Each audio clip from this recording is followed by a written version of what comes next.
Olá a todos. Como presidente da Comissão de Organização da nona Jornada Virtual Internacional em Pesquisa Científica, cujo tema é Educação, Cultura e Instituições, e que estará sendo realizada nos dias 12, 13 e 14 de dezembro de 2023, gostaríamos de agradecer a participação de todos e convidá-los para assistir à conferência de abertura da doutora Ana Tereza Mendonça, cujo título é A Transformação da Prática e da Identidade Docente a partir da formação contínua e do trabalho com metodologias ativas. A doutora Ana Tereza é mestre em História Social da Cultura pela PUC Rio de Janeiro, Brasil, doutora em Ciências da Educação pela Universidade do Porto, em Portugal, e formadora de professores em metodologias ativas e investigadora de práticas de ensino e inovação pedagógica. Desde já, agradecendo a presença, passo a palavra à doutora Ana Tereza. Obrigada, Lu.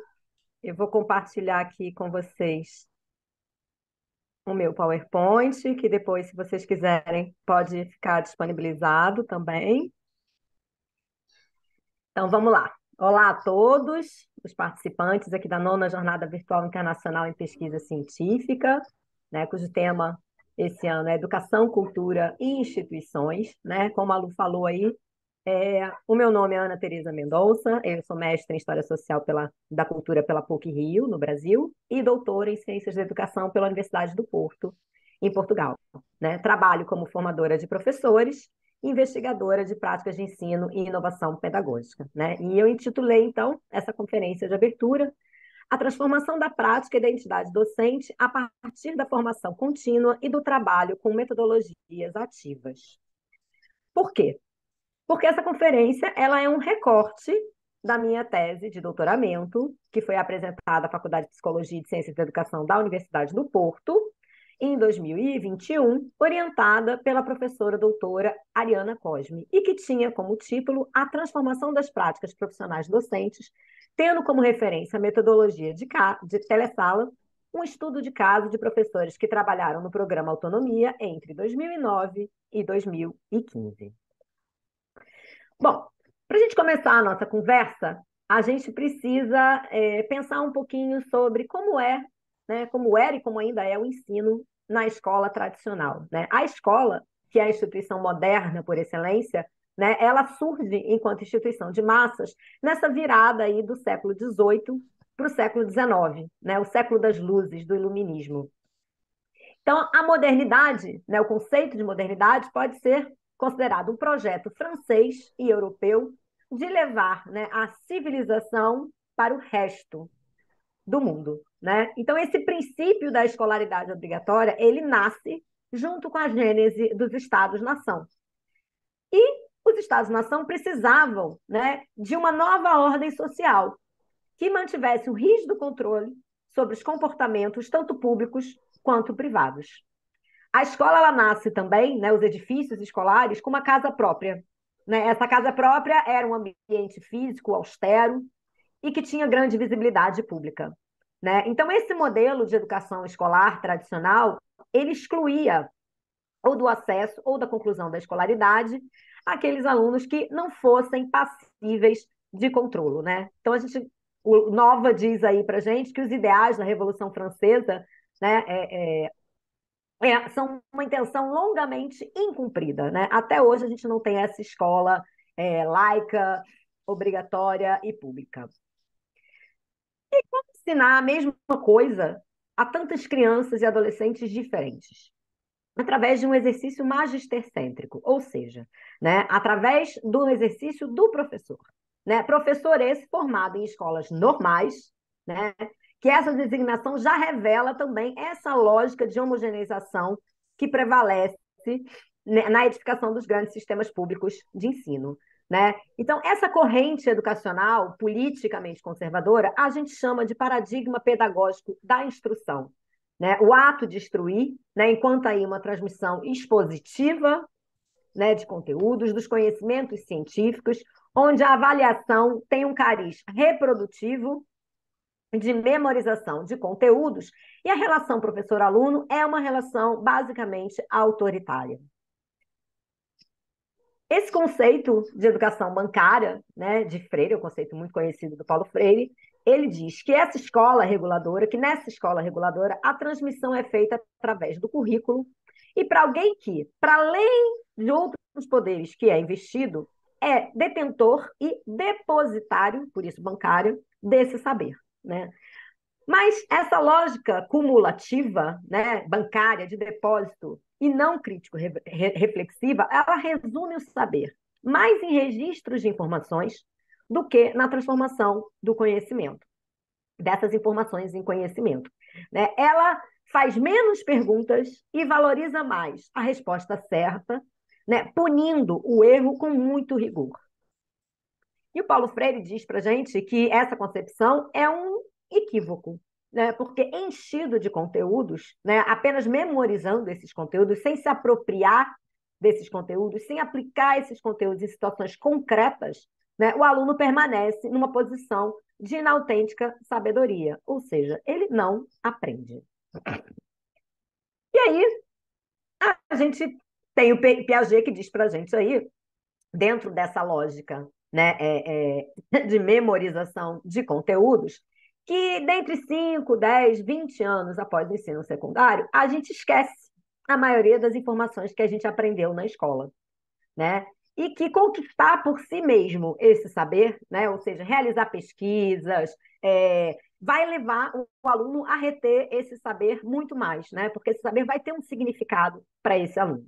Né? Então, essa mudança de paradigma, né, esse aprender na escola moderna, ele começa com o movimento da escola nova, né, onde o centro gravitacional deixa de ser o professor, né, esse exercício magistercêntrico, e passa a ser os alunos. Né? Essa seria, então, a revolução coperniciana, né, de Copérnico, que teria que ser realizada no domínio da educação escolar, como uma condição indispensável ao desenvolvimento do processo de humanização da escola. Bem, esse conhecimento, né, na escola moderna, ele é construído através da partilha.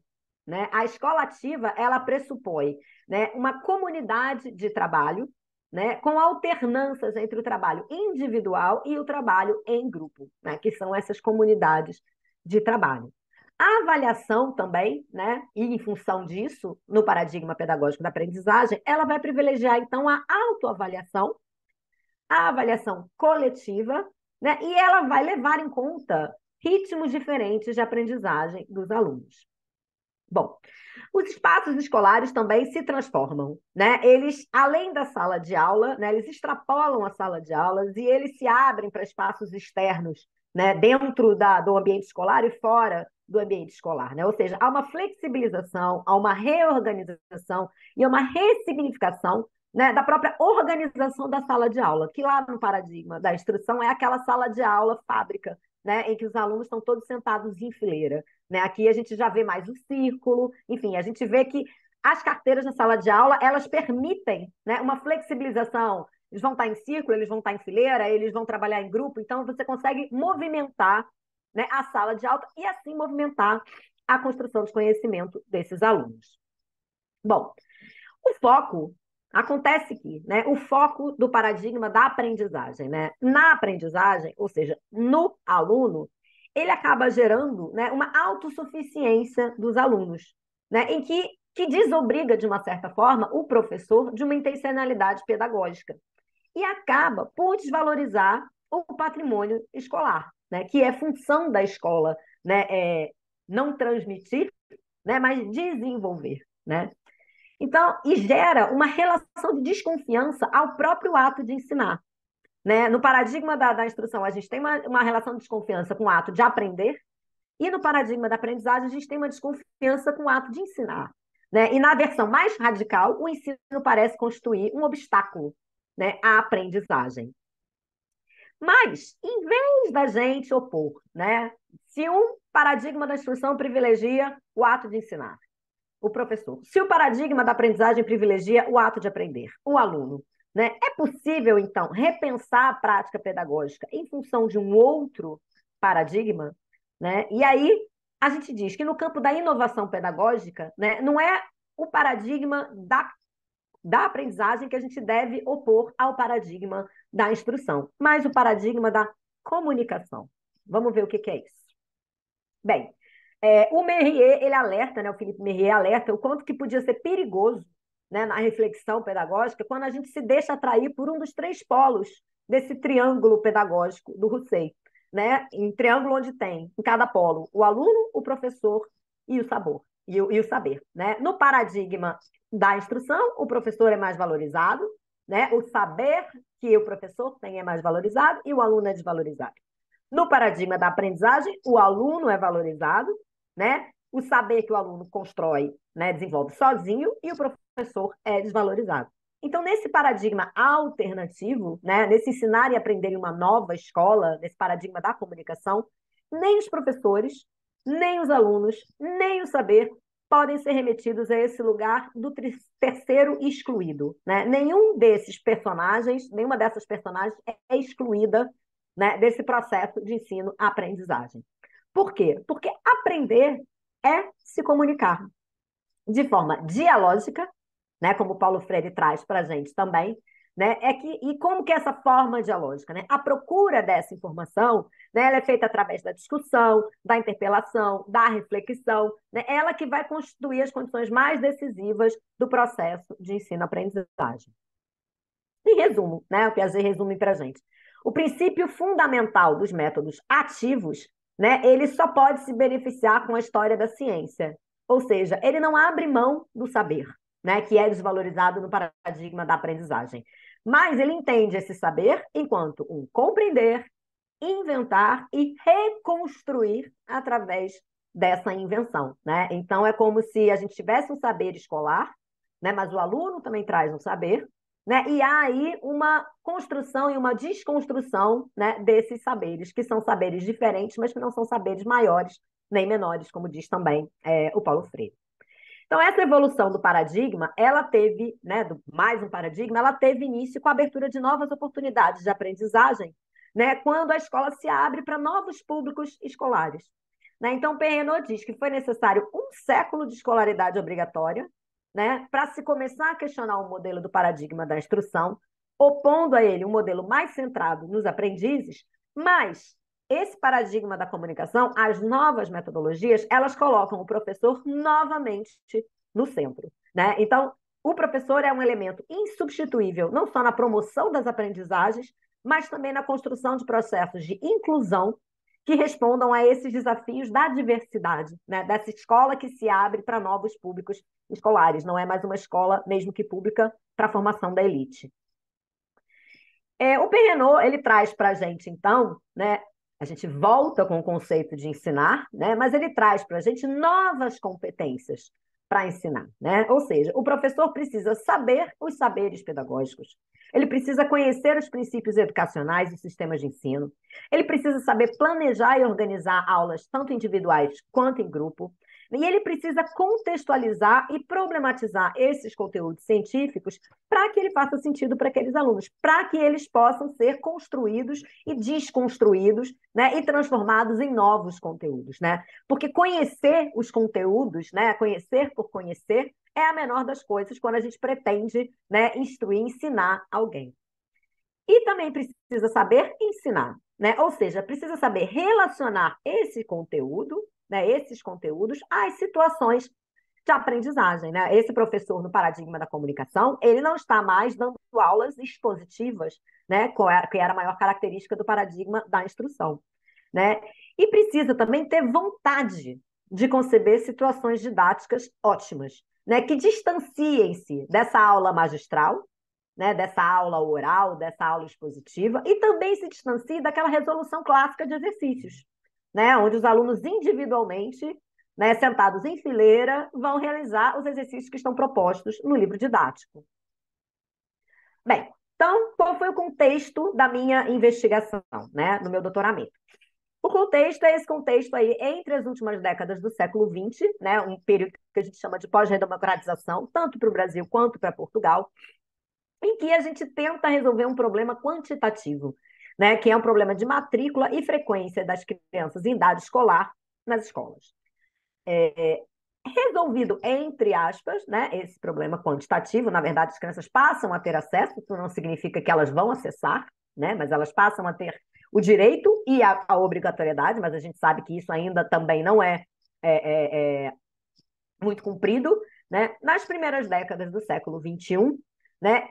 Garantida essa igualdade de oportunidade de acesso, melhor dizendo, se mantém uma desigualdade na conclusão da escolaridade básica. Ou seja, a gente vê que muitos alunos que começam a ter acesso à escola, né, eles não conseguem sair da escola. Eles entram, mas eles não saem, né? Eles não concluem a escolaridade básica, que também vai sendo, né, a cada ano, ela vai sendo alargada. Né? A princípio, ela era o primeiro ciclo em Portugal, depois o segundo ciclo, o terceiro ciclo. No Brasil, a gente já considera o ensino médio, enfim. E acaba contribuindo para essa hierarquização da sociedade, né? Porque a gente sabe quem são os alunos que vão conseguir sair da escola e a gente sabe quem são os alunos que não vão conseguir sair da escola. E isso gera, então, um problema qualitativo, né? Que são os altos índices de reprovação e de evasão escolar. Né? Então, a universalização do acesso escolar não correspondeu, né, ou correspondeu a uma dificuldade de universalização do sucesso escolar. Né? Por quê? Porque o que aconteceu? Não houve, né, uma democratização da escola, mas houve uma massificação. Né? O Gadotti diz para a gente que a gente tem hoje professores do século XXI, que somos nós, estudantes do século XXI, desculpa, professores do século XX, que somos nós, né? Muitos professores aí ainda na metade do século XX, né? E uma escola do século XIX, né? Que vai ensinar nesse paradigma da instrução, enquanto esse aluno vai aprender em outro. Né? Então, para garantir essa permanência e sucesso escolar, a gente precisa garantir a igualdade de oportunidades diferenciadas em vias de escolarização para esses alunos. Bom, geralmente o senso comum, né, e as teorias ditas de reprodução, né, na verdade, uma interpretação errônea das teorias ditas de reprodução, elas comparam, né, a emergência elas relacionam, né, a emergência, melhor dizendo, do insucesso escolar com a democratização do acesso à escolaridade básica. Né? Ela não considera massificação, ela considera democratização. Então, o que acontece? A origem social do aluno acaba sendo relacionada ao fracasso, ao conceito de fracasso escolar. Né? E faz corresponder de modo simétrico um fenômeno que seria exterior à escola, que é a exclusão social, a um outro fenômeno que é interno à escola, que é a exclusão escolar, ou seja, é a exclusão que esse aluno sofre dentro do próprio sistema escolar. Né? O Charlot, ele diz para a gente que essa leitura é uma leitura negativa, né? Porque essa defasagem, né? Essa defasagem de ensino-aprendizagem que o aluno traz, ela é lida como falta. Né? É como se faltasse alguma coisa na família dele, né? Que fizesse com que ele não conseguisse aprender. E ele diz que isso não tem o menor sentido, né? Porque a falta de alguma coisa não pode ser a causa de alguma coisa, né? Como um não ser pode ser a causa de um ser. E o que ele propõe, então, é uma leitura positiva, né? É pensar o que sabem esses alunos, entre aspas, mal-sucedidos, né? Ou seja, que conhecimentos esses alunos trazem, né? E o que aconteceu na escola e não em casa para que eles não desenvolvessem as mesmas competências que esses outros alunos oriundos da elite, por exemplo. Então, se a origem social não é a causa do fracasso escolar, onde é que ela reside? Né? Então, para combater essa desigualdade social frente à escola, a gente precisa compreender como é que se cria no próprio cotidiano escolar esse fracasso desses jovens, né, que vêm dos meios populares. Né? A configuração de escola, né, é uma configuração obsoleta. Né? Na verdade, ela carece de legitimidade social na medida em que ela faz o contrário do que ela diz. Né? Ela, em vez ela reproduz e acentua essas desigualdades, né? Acaba fabricando, né? Essa escola fábrica uma exclusão relativa. Né? Então, essa escola ela acaba carecendo de sentido para os próprios alunos, para esses alunos que entram na escola, e para os professores. Né? Então, o Charlot novamente diz para a gente que assim, o que está em questão, né, é que não sejam levantadas essas questões, né, de qual é o sentido da escola para as famílias populares e para os seus filhos, né, e nem da pertinência das práticas, né, as práticas pedagógicas da instituição escolar e dos próprios docentes ante essas crianças. Então, qual seria o sentido de ser professor nos dias de hoje, né? Quando entra na escola a pobreza, a violência, o individualismo, a fome, o desemprego, o consumismo, a intolerância, né? Essa ausência de projeto, de perspectiva de futuro dos alunos, né? E a gente também percebe que nas últimas décadas, né, as relações entre os professores e os alunos tornaram-se mais conflituosas, né? Porque muitos professores não souberam encontrar novos modelos mais justos e mais participativos de convivência, né, e de disciplina. Mas, quando a gente fala de violência, né, a gente precisa distinguir três tipos de violência, né? Uma violência na escola, ou seja, aquela violência que acontece dentro do ambiente escolar, né? Quando um aluno agride um outro aluno, quando um aluno agride um professor. A violência à escola, né? Que é quando um aluno depreda o patrimônio escolar, né? O patrimônio físico ou mesmo o patrimônio cultural. E a violência da escola, que também existe, né? Que é uma violência simbólica, institucional, né? Que os jovens percebem através da maneira como a instituição e os agentes das escolas, não só os professores, mas todos os profissionais da educação, tratam eles. Então, para a gente ter uma escola promotora da mobilidade social, a gente precisa associar que o sofrimento dos alunos na escola, né, essa falta de sentido que os alunos veem na instituição escolar, é a mesma falta de sentido que os professores veem, né? Então, o problema dos alunos e o problema dos professores é o mesmo problema, o que convida a uma relação de aliança e não uma relação de confronto, né? Violenta. E na concepção democrática, né, essa diferença, né, é despenalizada, né, enquanto uma expressão de direitos sociais inquestionáveis, né, aquela escola homogênea lá do paradigma da instrução, né, ela é despenalizada. Agora a gente tem uma escola heterogênea, né, que é uma expressão de direitos sociais inquestionáveis. E é dada uma importância à aceitação de conflitos, né, e o diálogo, ou seja, a mediação dos conflitos como um fator estruturante da vida em comum. Né? Não existe produção de conhecimento sem conflito, né? Mesmo que esse conflito não passe por uma violência física, né? Não existe produção de conhecimento sem embate, né? Sem embate teórico ou sem, muitas vezes, uma violência institucional da escola aos alunos que são impedidos, né, de trazerem os seus conhecimentos para a escola. Bem, então, a questão não é...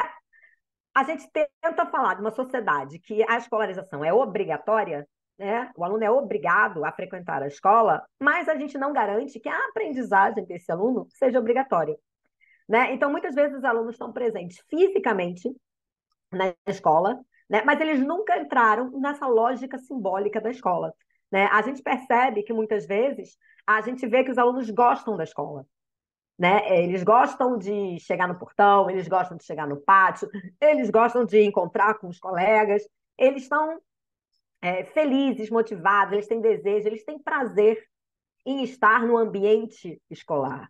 Mas esse prazer raramente sobe as escadas das salas de aula, né? Porque muitas vezes ele sobe a escada e entra na sala de aula e ele encontra um professor desmotivado, desesperançado, que acaba tirando, né, o sentido dessa escola para ele. Então é preciso, né, a chave para a construção desse sentido, né, é esse priorizar esse desejo, esse prazer, né, em detrimento de práticas tradicionais, né, de vigilância e punição, né, aí trazendo o Foucault. E a gente percebe o quê? Que é raro encontrar alunos violentos, né, fisicamente, entre alunos motivados e felizes na escola.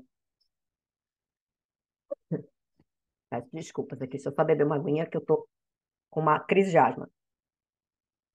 Então, vamos lá. Mas todos os docentes, eles vão afirmar, né, que não tem nada mais difícil do que você ensinar alunos que não querem aprender, né? Há alunos que recusam não só o professor, mas a escola, né? Mas seria muito fácil, né? Se a gente ensinasse apenas os alunos que querem aprender, né? O desafio é ensinar exatamente a esses que são refratários, né? A esses que detestam aquilo que você representa, né? Você, professor, enquanto instituição escolar, né? Por quê? Esse é um caso de educação prioritária, né? Prioritária para aqueles que apostam na educabilidade de todos, né? O que é a educabilidade? A educabilidade é mais do que um desafio pedagógico, ele é uma aposta ética, né? É a escolha da educação contra a exclusão. né? Porque se a gente quer ensinar só os alunos que querem aprender, o que a gente vai fazer com os outros alunos? A gente vai excluir eles da escola? Né? Então, o que falta? Resta propor, então, situações de aprendizagem adequadas para esses alunos, né? E aí, voltando aqui um pouquinho do que eu já tinha falado antes, ensinar hoje, né, é diferente do final do século passado em termos de heterogeneidade das turmas, né, que antes eram homogeneizadas pela seleção, né, e hoje elas são homogeneizadas pela obrigatoriedade escolar. Na verdade, elas são heterogeneizadas pela obrigatoriedade escolar, né? E a homogeneidade, ela parece sempre mais harmoniosa, né? Mas uma das principais qualidades da escola é o oposto, é a heterogeneidade. Né? Porque, segundo Nova, só a heterogeneidade possibilita instaurar narrativas partilhadas e a cultura de diálogo. E é isso que vai resolver o problema da violência na escola. Né? Então, será que essa crise da escola que a gente está vivendo agora, né, nesse início do século XXI, ela não representa também, quase, já não é mais quase início, né? Já estamos quase em 2025, mas enfim, ela não representa, então, o não aperfeiçoamento de um imenso esforço social que tem sido feito no sentido da criação de oportunidades, né, de acesso, de permanência, né? Porque esse esforço tem sido feito, né? Mas ele ainda precisa de um tempo para acontecer. Né? E um dos poucos lugares onde é possível esse convívio entre pessoas de classes sociais e econômicas diferenciadas é na escola. Né? Então, nos tempos atuais, mais do que nos tempos passados, né, a educação ela precisa se definir como um bem público. Né? Se a gente não quer essa educação que vai contribuir para hierarquizar a sociedade, essa educação precisa ser pública. Ela não pode ser privada. Né? E anos a fio, né, o senso comum também vem discutindo, né, como se as novas gerações de alunos fossem sempre piores que as anteriores, né? E aí o Nova ele joga uma provocação para a gente, né? Fala, será? Já que o que é evidentemente, mente. Evidentemente. Né? Então ele fala que a escola de hoje, por ser mais aberta à diversidade, ela é muito melhor do que a escola de ontem. Então, vamos falar um pouquinho agora da formação continuada, né, ou contínua dos professores, né, e do repensar desse ato educativo, né? O que acontece? Os professores, eles são trabalhadores que ficam imersos no lugar de trabalho aproximadamente por 16 anos, em torno de 15 mil horas. Como assim? Mas a licenciatura não leva 3, 4 anos? Não, porque antes mesmo de começarem a trabalhar, os professores são alunos nas escolas. Né? Então, essa ideia de prática docente enquanto uma aula expositiva, né, ela é herdada desse tempo de escola, né, desse professor do século XX, ela é tão arraigada que nem a formação universitária é capaz de desconstruir. Né? É como se houvesse uma espécie de causalidade mágica entre ensinar e fazer aprender. Né? Basta você chegar na sala de aula e estar ali na frente de um quadro, né? Hoje de um quadro branco, antigamente de um quadro negro, enfim, com giz, hoje com pincel, e você fazer aprender. Não é assim que funciona. Né? E o que acontece? Os professores eles continuam saindo, né, das formações iniciais, né, nas universidades sem acesso ao conhecimento, né, e às práticas pedagógicas de ensino inovadoras. Né? Dentro da própria universidade, a formação inicial dos professores ainda se resume a aulas expositivas e testes. Né? Mesmo que venha a prática vem nos últimos anos da licenciatura. Né? O professor não começa a trabalhar com a prática desde o início da licenciatura dele, é mais para o final, e essa prática é vista mais como uma avaliação, né, do que realmente como um desenvolvimento de práticas pedagógicas. Então, é natural que os futuros professores ainda aprendam que o método expositivo é o método ideal para o ensino na sala de aula das escolas. Bem, então essa formação contínua também ela não pode, né, se limitar a reciclar esses conteúdos da formação inicial. Né? Porque esses conteúdos estão defasados. Né? Então, não adianta a gente ter uma formação para reciclagem. A gente precisa ter uma formação para reflexão, né? Para a gente desconstruir e construir, né, novas práticas pedagógicas, né? Novos conhecimentos até curriculares. Né? Então, essas situações concretas, né, vivenciadas na sala de aula das escolas, que os professores trazem, né, para a formação contínua, né? Eles não trazem ainda para a formação inicial, porque eles ainda não estão na escola, mas na formação contínua eles já estão na escola. Então, eles trazem situações concretas que fazem com que eles sejam não mais alunos, mas parceiro, né, dos seus próprios formadores dessa formação contínua. Né?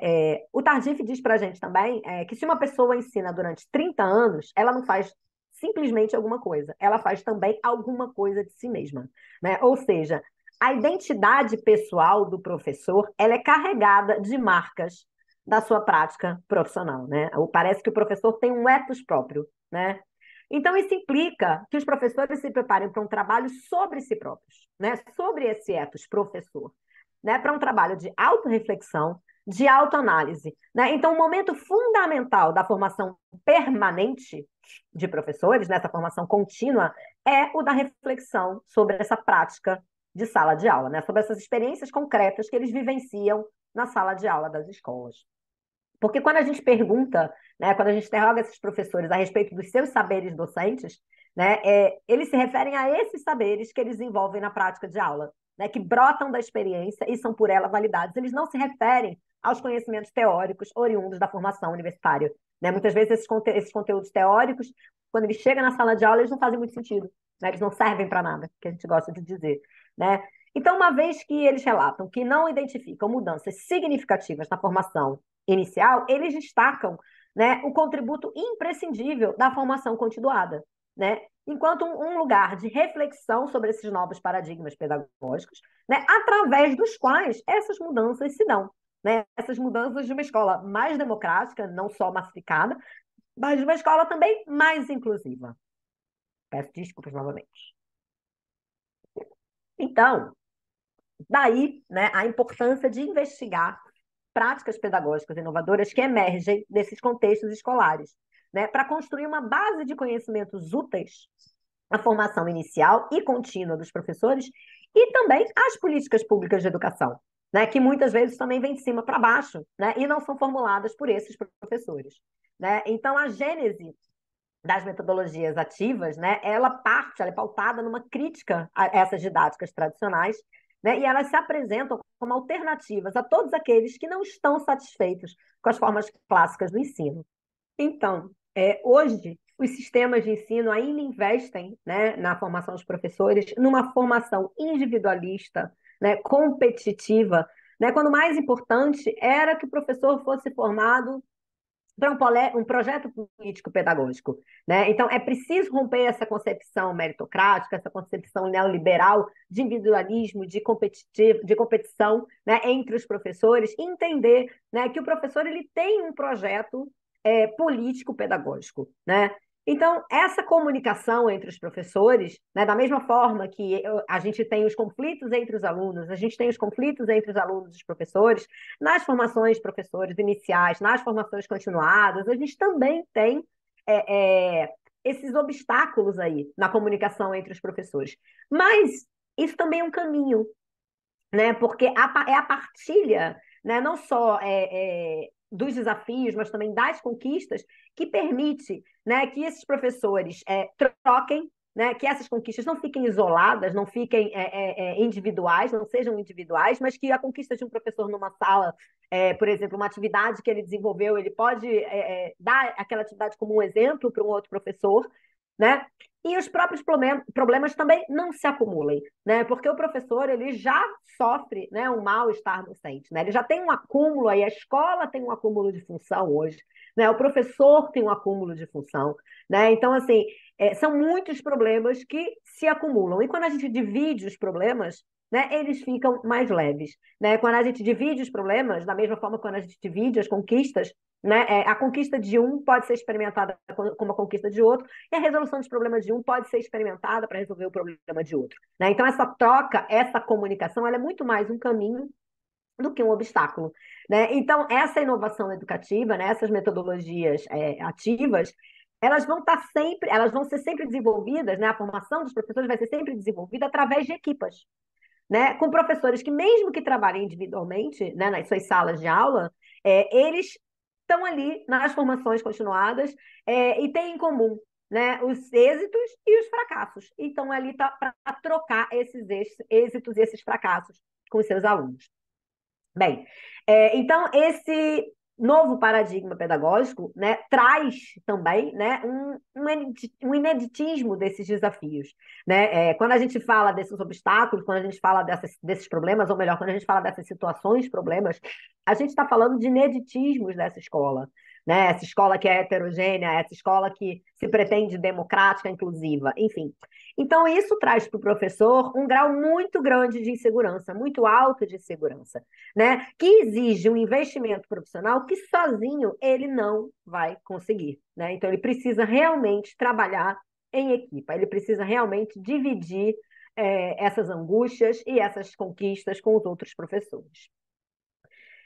O Perrenot também, ele derruba, né, muitos adversários de metodologias ativas, acho que vocês já devem ter ouvido bastante isso, né? É um senso comum também na nossa sociedade, que as metodologias ativas, elas baixam o nível de estudo, de ensino, né? Porque, na verdade, isso é um preconceito em relação aos alunos que são contemplados pelas metodologias ativas, né? Porque o nível de ensino alto é o nível de ensino para a elite. Né? O nível de ensino alto é um nível de ensino que contribui para essa hierarquização da sociedade, que contribui para a exclusão desses alunos. Isso é o que é considerado, infelizmente, ainda hoje, né, como um bom nível de ensino. Né? Então, muitas vezes, essas metodologias ativas são estereotipadas como um baixo nível de ensino. Né? E, na verdade, o Perrenot denuncia, né, uma revolução pedagógica que, na verdade, ela nunca se operou. Né? A gente ainda tem, dentro das escolas, a gente pode generalizar isso, na maioria das escolas, a gente ainda tem o paradigma da instrução. Né? O professor ainda trabalha no paradigma da instrução. O aluno ainda aprende ou não aprende no paradigma da instrução. Né? Então, essa revolução pedagógica que as metodologias ativas propõem, ela nunca se operou. Né? Então, a gente deve tomar cuidado, né, ao estereotipar, ao falar mal, a criticar, né, sem conhecer, sem colocar elas, sem refletir sobre elas coletivamente e sem colocá-las em prática. Né? Então, os sonhos dos pedagogos, eles traduzem-se, né, nos dias de hoje nas reformas escolares das experiências pilotos das escolas alternativas. Né? Quantas escolas alternativas que a gente vê aí que conseguem, né, essas estruturas periféricas, né, periférica não só no sentido geográfico, mas periférico no sentido também metodológico, que conseguem, em alguns meses, né, o que a escola não conseguiu durante anos. Né? Esse aluno que nessa escola tradicional, ele tava ali repetindo, ele acaba evadindo da escola, né, ele consegue aprender, ele consegue avançar, né? Ele consegue concluir a escolaridade básica. Né? Então, muitas vezes, essas metodologias ativas conseguem em pouco tempo, né, principalmente se a gente for pensar em metodologias de projeto, que levam meses, né, o que a escola não conseguiu durante anos. Né? Então, a gente precisa olhar para essa escola dessa forma. Né? Então, mesmo que ainda seja utópico, né, que a gente quer uma escola que tenha qualidade de ensino, né, onde os alunos sejam todos incluídos, em que o modelo de educação seja democrático, essas reformas, né, já vão ocorrendo. Né? Ali, aqui, nessas experiências pilotos das escolas alternativas, né? Naqueles inéditos viáveis, né, que Paulo Freire fala para a gente. Né? Muitas vezes a gente está dentro do sistema, mas dentro do sistema a gente encontra uma brecha. Né? Porque a gente ainda tem, de uma certa forma, uma autonomia pedagógica dentro de sala de aula. Né? Isso é uma das conquistas do professor no último século, e a gente, de uma certa forma, tem autonomia pedagógica dentro de sala de aula. Então, a gente consegue, dentro do sistema, né, entrar nessas brechas e trabalhar experiências inovadoras, né, e que acabam sendo muito bem-sucedidas. Né? E tem muitas dessas experiências bem-sucedidas que estão em andamento, tanto no Brasil, quanto em Portugal, quanto no mundo. Né? Então, agora, eu vou falar um pouquinho para vocês da minha tese, né, da minha investigação no doutoramento, que foi sobre a transformação da prática profissional docente dos professores que trabalharam no programa Autonomia, com a metodologia Telesala no programa Autonomia. Só para contextualizar vocês, para situar vocês, o programa Autonomia era um programa do Estado do Rio de Janeiro, que durou entre 2009 e 2015. Então, vamos lá. A metodologia Telesala desculpa, também conhecida hoje como Incluir para Transformar, né? Até porque quando a gente fala de telesala, a gente sempre lembra das teleaulas, né? E a metodologia nem utiliza mais teleaulas, né? Ela utiliza o material do telecurso, que está totalmente reformulado, mas ela nem utiliza mais as teleaulas, né? Então, a telesala parece que é só aquela teleaula que dura 15 minutos e que o professor não faz nada, né? Quando, na verdade, essa metodologia ela tem uma série de pilares, né? Por exemplo, ela é modular, né? Ela não é seriada, né? Então, esses módulos, eles se dividem ao longo de 2 anos, né? E a cada módulo corresponde um eixo temático, né? Ou seja, uma pergunta problematizadora que vai servir também para trabalhar de forma interdisciplinar os componentes disciplinares, né? Os conteúdos, enfim, as disciplinas, antigas disciplinas do módulo, né? Então, a gente tem no módulo 1 o ser humano e sua expressão, quem sou eu, né? Trazendo aí também não só os conteúdos cognitivos, mas também os conteúdos socioemocionais,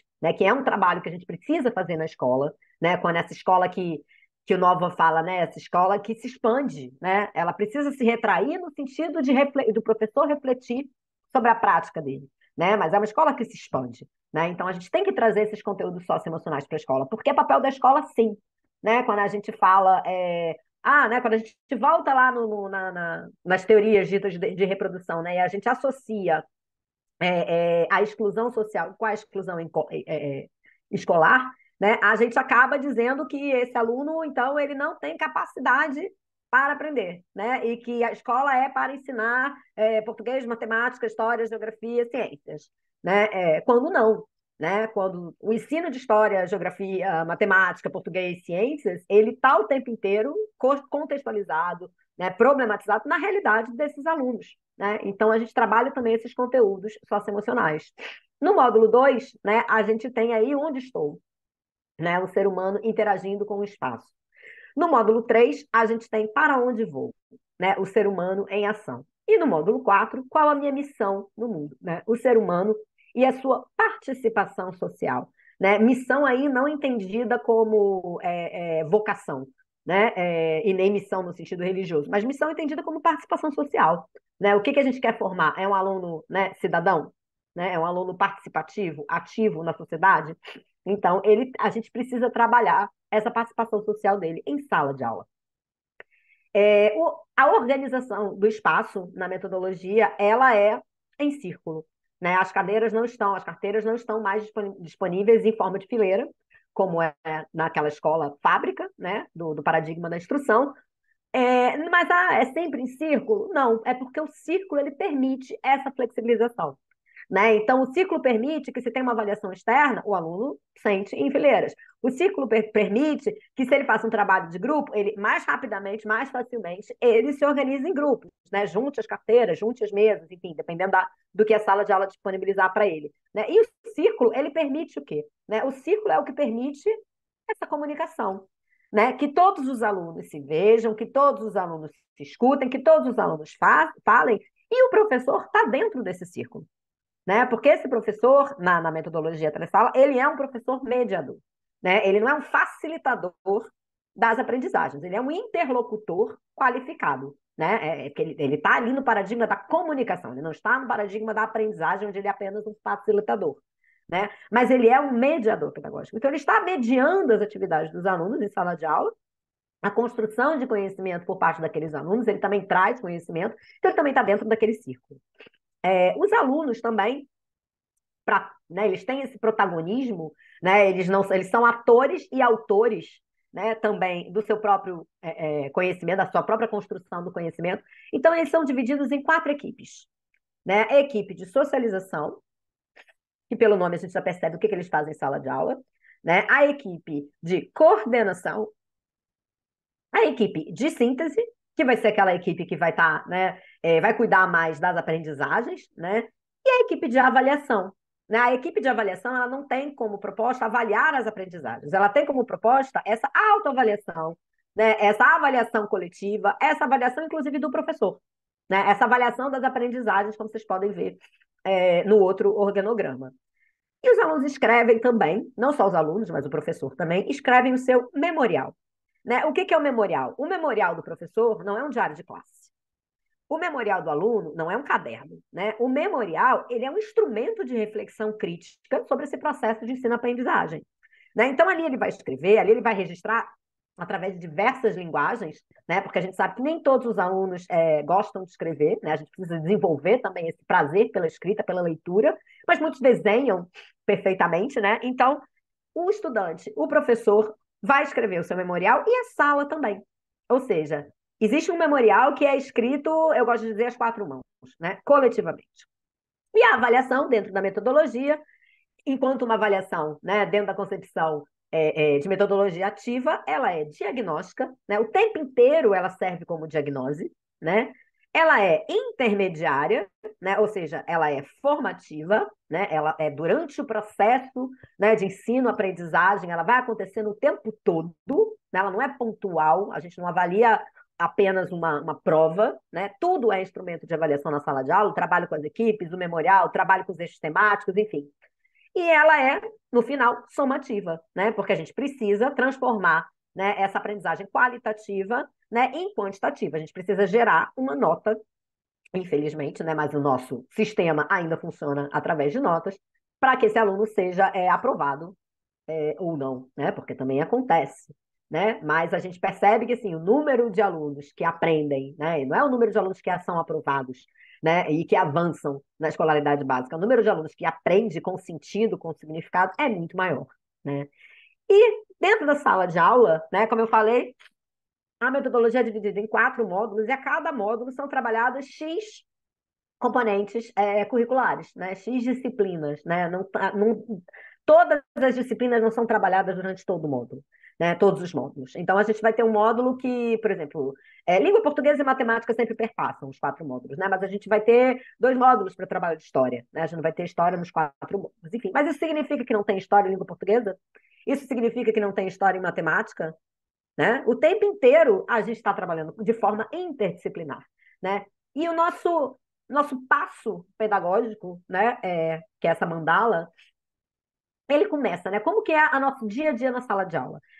O aluno, ele vai, o professor vai desenvolver, né, esses componentes curriculares, esses conteúdos, enfim, essas disciplinas, em um turno inteiro na sala de aula. Então, ele tem ali 5 tempos para trabalhar naquele dia só aquele componente curricular. Por exemplo, naquele dia ele só vai trabalhar a história.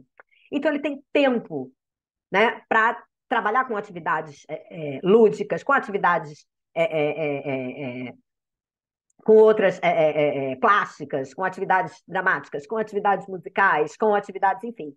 Ele tem tempo, né, para desenvolver, para trabalhar com várias linguagens, né, porque cada aluno aprende a partir de uma linguagem diferente, né, e ele tem esse passo a passo, que começa sempre com uma atividade integradora, né, que pode ser realizada por essa equipe de socialização, ou seja, o aluno ali, né, ele é parceiro do professor, assim como o professor na formação de professor, né, continuado, ele é parceiro do seu formador, o aluno é parceiro do professor na sala de aula. Depois, aquele conteúdo, aquela temática, aquele tema que vai ser trabalhado, é sempre problematizado, né? Ou seja, o que é isso? Ele é contextualizado na realidade dos alunos. Então, o professor precisa conhecer, né, a realidade dos seus alunos, o que o instrumento do memorial ajuda e muito, né? Porque o memorial acaba virando, eu gosto de falar, um caderno de desabafo, não só para os alunos, mas também para o professor, né? Onde ele coloca ali enfim, todas as suas angústias. É, então, esse conteúdo, ele parte de uma situação problema para ser resolvida, né? Como se fosse uma metodologia de resolução de problemas.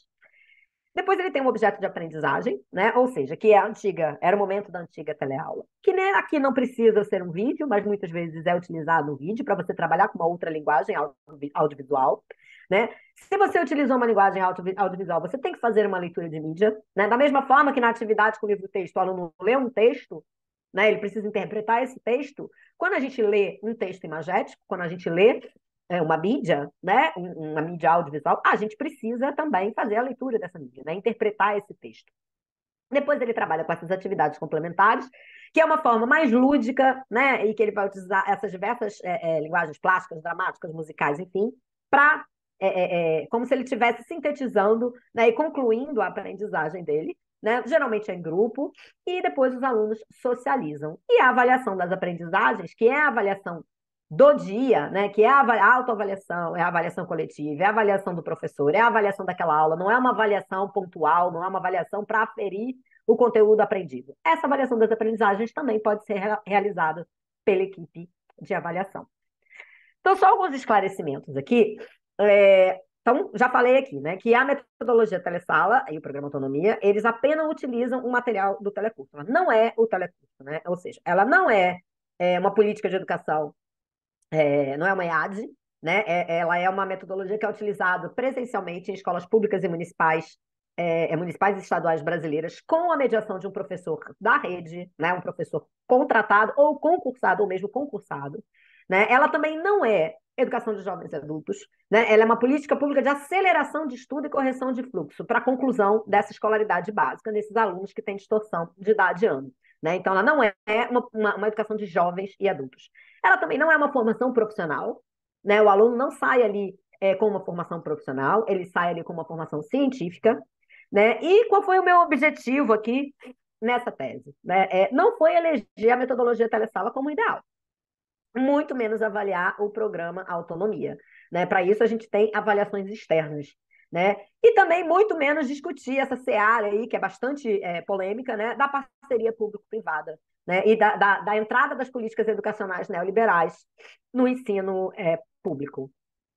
E aí, eu tinha aí a minha pergunta de partida, né? Admitindo que a metodologia telesala transformou a prática pedagógica de educadores que trabalharam no programa Autonomia, quais contribuições que essas mudanças podem oferecer às suas práticas didáticas com vista à melhoria qualitativa do processo de ensino-aprendizagem da educação básica, né? Ou seja, professores que trabalharam com essa metodologia no projeto e que voltaram depois para o ensino regular, né? E aí eu tenho aí 3 questões orientadoras, né, ligadas a algumas temáticas. Então, em relação à metodologia telesala propriamente dita, quais foram os desafios e conquistas que esses educadores enfrentaram, né, no desenvolvimento do trabalho com a metodologia telesala? Em relação ao professor, né, como um profissional reflexivo, né, porque a cada módulo o professor passa por uma formação de professores, 40 horas de formação de professores, onde ele está ali o tempo inteiro refletindo, né, sobre a sua prática docente e sua identidade docente. Então, quais foram as percepções desses professores acerca dessas formações e dos acompanhamentos pedagógicos, né? Porque além da formação dos professores, a cada módulo eles também recebem um acompanhamento pedagógico, ou seja, os consultores vão às salas de aula, né, para acompanhar. Eles não vão para avaliar, eles não vão para fiscalizar, eles vão para vivenciar um dia na sala de aula, conhecer os alunos, né? Eles conhecem geralmente os professores na formação dos professores, mas conhecer aqueles alunos, conhecer o diretor da escola, enfim, resolver também algumas situações, problemas que sempre aparecem na escola, porque muitas vezes a gente não tem apoio da gestão escolar, né, por ser projeto. Bem, e o outro tema, que é a própria transformação das práticas profissionais docentes, quais foram as alterações no papel de organizadores, né, do processo de ensino-aprendizagem dos professores. Eles não são mais transmissores, né, eles agora são organizadores, né, eles são interlocutores qualificados desse processo de ensino-aprendizagem. E os objetivos específicos, então, ligados a essas questões orientadoras, ligadas à pergunta de partida, né? Que era identificar os contributos da metodologia para a transformação da prática didática, identificar as percepções dos professores sobre esse processo de formação continuada, analisar a transformação ou as mudanças na identidade pessoal e docente após o trabalho, né, com a metodologia telesala, ou seja, quando eles voltam para o ensino regular, o que eles levam da metodologia telesala, o que foi transformado na identidade deles, né, e analisar as contribuições das práticas didáticas da metodologia telesala também nesse processo de ensino-aprendizagem. E o meu objetivo geral, então, era analisar, né, que se relaciona com os específicos, as questões orientadoras, as temáticas e o pergunta de partida, era analisar essa transformação na prática profissional docente desses professores que trabalharam no programa Autonomia de 2009 e 2015, tendo como referência a metodologia telesala. Enfim, o desenho da minha investigação, né, a minha metodologia escolhida foi uma metodologia qualitativa, né, eu estou falando de metodologias ativas, então não tem muito como fugir de metodologia qualitativa, né? O método que eu utilizei foi um estudo de caso, né? Porque eu estudei o caso desses professores que trabalharam, né, no programa Autonomia com a metodologia telesala. E dentro de um paradigma sociocrítico, né? Que é esse paradigma onde a gente insere o Paulo Freire, o Nova, enfim, trazendo aí autores brasileiros e portugueses e muitos outros de nacionalidade europeia e latino-americana, enfim, para a gente discutir essa questão dessa escola democrática e inclusiva. Então, eu fiz 15 entrevistas individuais semi-estruturadas e fiz 3 grupos focais com 17 professores. Por quê? Eu não consegui entrevistar, entre esses 3 grupos focais, eu não consegui entrevistar individualmente 2 professores, por questões de logística, né? Eu fiz essa recolha de dados num estado inteiro, né? Então, isso era um pouquinho, a logística era um pouquinho complicada. Também fiz 3 entrevistas individuais semi-estruturadas com representantes da Fundação Roberto Marinho, né? Eu fiz com a antiga gerente de gestão de implementação de projetos e eu fiz com a primeira e a última coordenadora pedagógica do programa Autonomia. E também analisei o documento Avaliação Externa de Egressos e Professores Ativos do Telecurso, que é um documento de 2013 e 14. Né? E como análise desses dados, eu utilizei a análise de conteúdo. Então, alguns resultados. Né? Admitindo que ela transformou a prática, né? Quais são as contribuições que ela pode oferecer com vista à melhoria qualitativa do processo de ensino aprendizagem, né? Eu trago que essa escola reprodutora das desigualdades, que não desafiava pedagogicamente os professores, o ensino dava dentro do paradigma pedagógico da instrução, através desse exercício mastercêntrico, de uma educação bancária, não problematizadora, né? Que não emergia do contexto escolar, né? Então, adaptar a essas novas estratégias foi um desafio para esses professores, né? Cujos métodos eram limitados pela metodologia do ensino regular, né? Então, tá aí. Nesse cenário, né, a unidocência, no caso aqui, o projeto Autonomia, os professores eram unidocentes, ou seja, o professor era professor de todos os componentes curriculares, daí o trabalho com a interdisciplinaridade, né? Então, ela foi identificada como um dos principais contributos para a transformação dessa prática. Né? A abordagem interdisciplinar exigiu que eles se aprofundassem nos estudos, o que acabou fazendo eles se sentiram mais seguros para atuar, inclusive, na própria área de formação. Né? Porque o professor de matemática, a partir do momento que ele dá língua portuguesa, ele consegue trabalhar matemática de forma diferente e fazer essa relação, né? Que muitas vezes é necessária para o aluno entender, né? Quando a gente fala de metodologia de resolução de problema, como é que a gente vai trabalhar matemática sem a gente escrever um problema, né? Sem ter um desafio para o aluno realizar, né? Para vencerem o medo, né? Por serem unidocentes, que eles não conseguissem transmitir, né, todos esses conhecimentos científicos, foi fundamental que eles se posicionassem enquanto mediadores pedagógicos, né, enquanto interlocutores qualificados, né, enquanto organizadores de situações de aprendizagem, né, que intermediam essa comunicação entre o patrimônio cultural validado pela escola e os alunos. Né, superando essa contradição educador-educando. Né, porque quem ensina aprende ao ensinar e quem aprende ensina ao aprender. Né? Então, a metodologia também se diferencia do ensino regular, que é mais preocupada com a quantidade de conteúdos a serem transmitidos e não com a qualidade desse processo de ensino-aprendizagem, por proporcionar maiores oportunidades deles desenvolverem competências pedagógicas, né? Como as situações didáticas ótimas, através dos 3 pilares, das etapas pedagógicas, do trabalho diário da telesala e de uma maior diversidade de linguagens. Independente da metodologia, né, é imprescindível garantir uma formação permanente, né, essa formação continuada, essa formação ao longo da vida, posso chamar assim, para que as fundamentações teórico-metodológicas sejam concomitantes à aplicação na prática, né, porque a transformação dessas práticas profissionais docentes, ela só se dá por força dessa reflexão sobre a teoria, que é constantemente alimentada pela prática, e vice-versa, né? Então, assim, aquela questão que os professores são profissionais que ficam dentro do ambiente de trabalho muito antes de começarem a trabalhar, né? Desde os tempos de escola, da qual eles herdam essa concepção de aula expositiva. Né? Então, eles trouxeram também que até hoje não houve essas mudanças significativas nas licenciaturas, que há uma defasagem muito grande na formação inicial dos professores, que ainda trabalham nesse paradigma da instrução. Né? E eles passaram a identificar que o problema, muitas vezes, não estava na falta, mas estava no excesso de experiência do próprio professor, que por já ter uma carreira consolidada, ele acaba se fechando para uma mudança de paradigma. Né? É aquele caderno amarelado, né, que o professor fala, ele enche a boca para dizer, eu sou professor há 30 anos, né? E ele tem o mesmo caderno.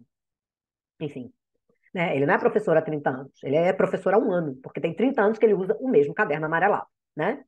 Então, eles também identificaram a importância, né, dessa integração e da partilha, não só dos desafios, mas também das conquistas com os outros professores, né, no desenvolvimento desse espírito colaborativo, não competitivo no âmbito profissional, que muitas vezes a gente vê isso, né, entre os professores de diferentes componentes curriculares, muitas vezes a gente vê uma competição entre professores de áreas, né, curriculares diferentes, de humanas, competindo com professores de exata, enfim.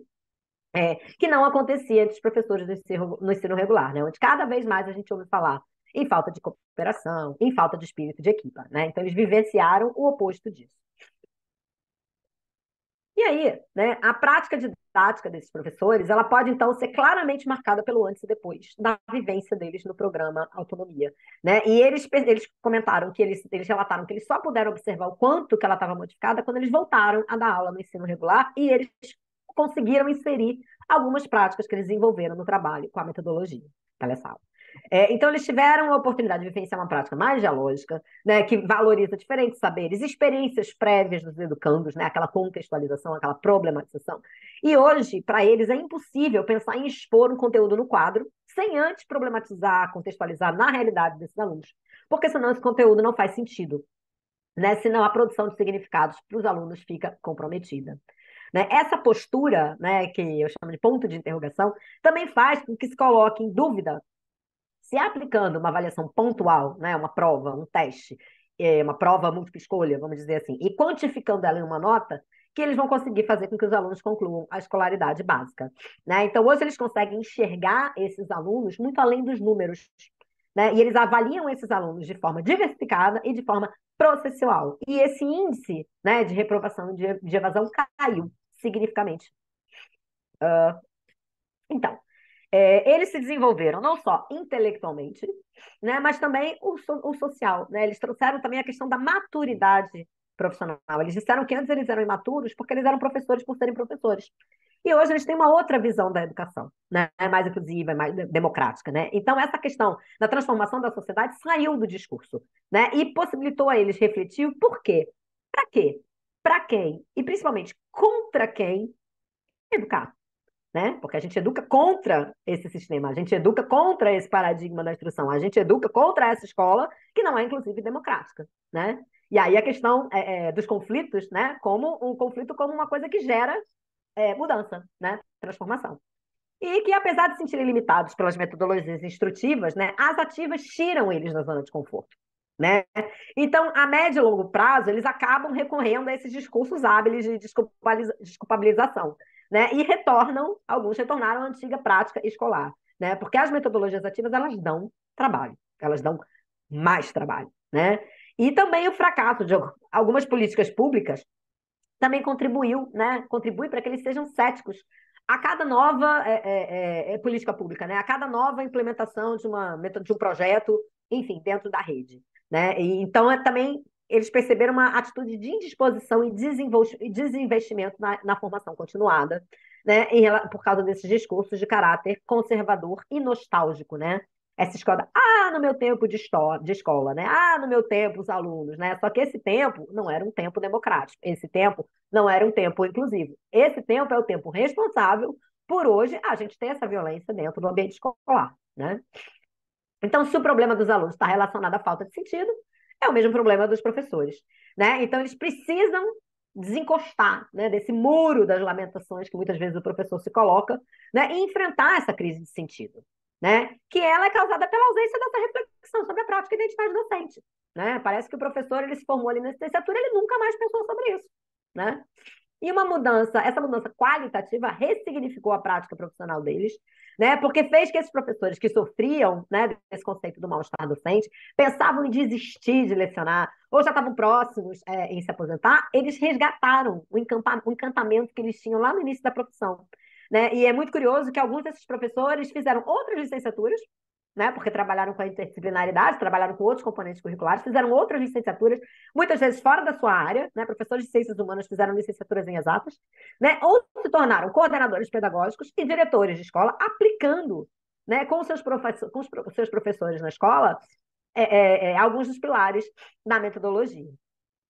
Então, aquilo que a gente falou ali dos adversários, né, das metodologias de projeto sempre prontos a estereotipar, né? E o Piaget lamenta, né, que esse mal entendido desqualifique essas experiências, né, que conseguem, em alguns meses, o que a escola não conseguiu durante anos. Né? Quando a gente fala de um projeto que leva 2 anos, mas a gente fala que esse aluno está sendo reprovado na escola, está há muito mais do que 2 anos. Esse aluno muitas vezes acaba o quê? De tanto ser reprovado, ele acaba evadindo da escola, né? Esse aluno conseguiu avançar, né? E com qualidade.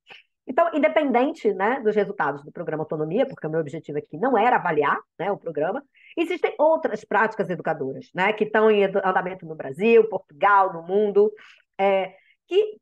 estratégias didáticas que ultrapassam, né, essas situações limite, né, a partir desses inéditos viáveis, né, do Paulo Freire, dessas fronteiras que não são intransponíveis. Né? Ele pode ser o lugar onde as possibilidades terminam, mas ele também é um lugar onde as possibilidades de transformação das práticas profissionais docentes e da melhoria qualitativa do processo de ensino-aprendizagem começam. E aí eu trago aqui algumas referências bibliográficas, depois eu vou deixar esse PowerPoint também disponibilizado para vocês. E muito obrigada. Qualquer dúvida, se quiserem entrar em contato comigo, tá ali o meu e-mail. Eu, por acaso, estou no Brasil agora, estou de férias, mas eu vivo em Portugal, mas podem me contactar por e-mail, sem problema, porque eu vim passar férias com muito trabalho para fazer ainda, tá bem? Muito obrigada.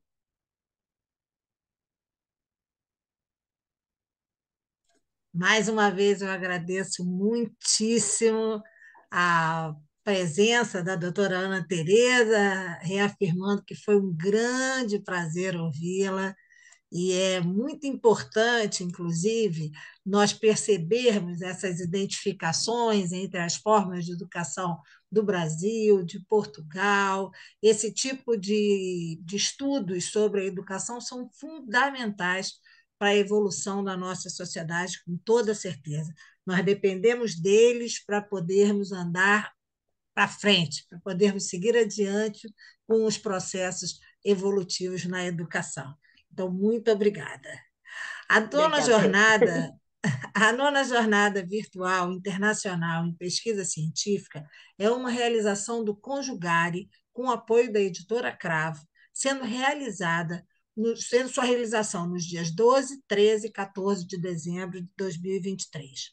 O Conjugare, Centro Português de Apoio à Pesquisa Científica e à Cultura, é uma entidade que reúne pesquisadores de diversas áreas de conhecimento ligados a instituições de ensino e pesquisa em todo o mundo. Com sede no Porto, em Portugal, a missão do Conjugare é a promoção do ensino e pesquisa e da comunicação e divulgação científica, articulando a produção da comunidade acadêmica com as demandas sociais para o desenvolvimento. Nossos projetos conjugam ações sociais, culturais e científicas que são entendidas como um tripé importante para a formação de uma sociedade crítica e com bem-estar. Agradecemos as participações e convidamos a todos para assistir às comunicações, que se encontram disponíveis no canal Conjugare do YouTube. Muito obrigada.